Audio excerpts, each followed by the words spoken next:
আসসালামু আলাইকুম প্রিয় ফুটবল ফ্যান্স। স্পোর্ট জগতের আরও একটি ভিডিওতে আপনাদেরকে স্বাগতম। রিয়াল মাদ্রিদ তাদের উয়েফা চ্যাম্পিয়ন্স লিগের ম্যাচে গত 12ই মার্চ ম্যান সিটির বিপক্ষে মাঠে নেমেছিল রিয়াল মাদ্রিদ। সেই ম্যাচটিতে অবশেষে 3-0 গোলের জয় নিয়ে মাঠ ছেড়েছিল রিয়াল মাদ্রিদ। রিয়াল মাদ্রিদের হয়ে এই ম্যাচটিতে হ্যাটট্রিক করেন ফেদ্রিকো ভালভার্দে।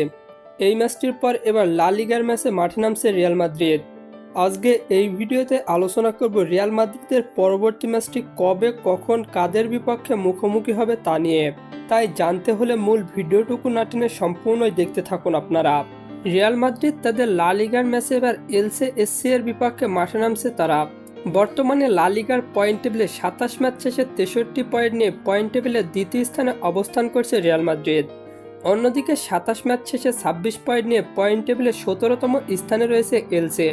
রিয়াল মাদ্রিদ বনাম এলসে সর্বশেষ মুখোমুখি হয়েছিল 2025 সালের নভেম্বর মাসে, যেখানে 2-2 গোলের ড্র নিয়ে মাঠ ছেড়েছিল দুই দল। রিয়াল মাদ্রিদ বনাম এলসে এর শেষ 5টি ম্যাচের পরিসংখ্যান করলে দেখা যায় 3টিতে জয় ও বাকি 2টি ম্যাচ হেরেছে রিয়াল মাদ্রিদ। অন্যদিকে 3টিতে হার ও বাকি 2টি ম্যাচ ড্র করেছে এলসে। তাই সাম্প্রতিক ফর্ম বিবেচনায় এলসের থেকে একটু এগিয়ে রয়েছে রিয়াল মাদ্রিদ।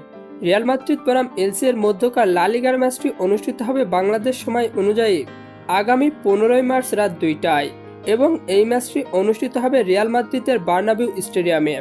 আর হ্যাঁ, ফুটবলের আপকামিং ম্যাচ শিডিউলের সকল নিউজ এবং আপডেট পেতে আমার চ্যানেলটি সাবস্ক্রাইব করে পাশেই থাকবেন। ধন্যবাদ সবাইকে।